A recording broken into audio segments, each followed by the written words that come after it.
Hey guys, Adam here. Out in the shop, looks a little foggy or hazy in here. Not sure why.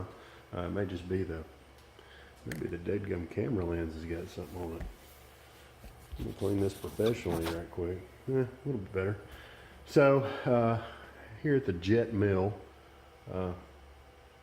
Toboggan Head, I've got this handle here. This is a brake.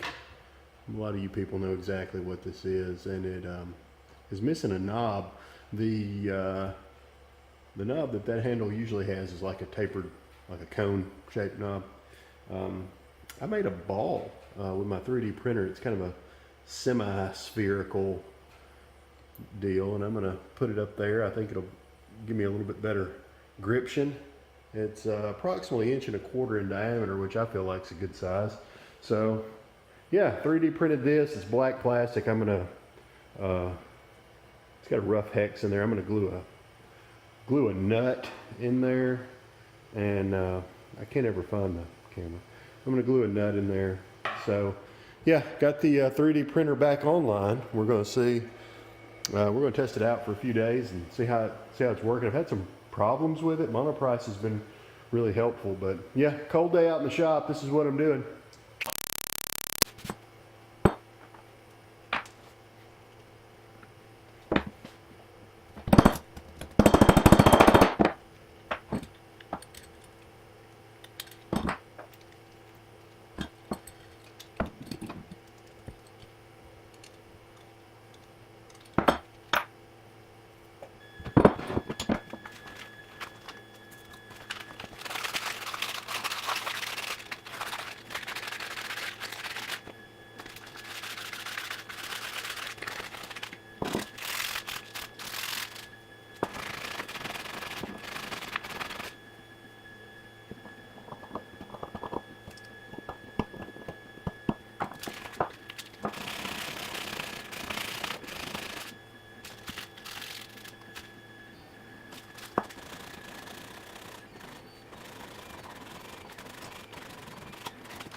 I'm gonna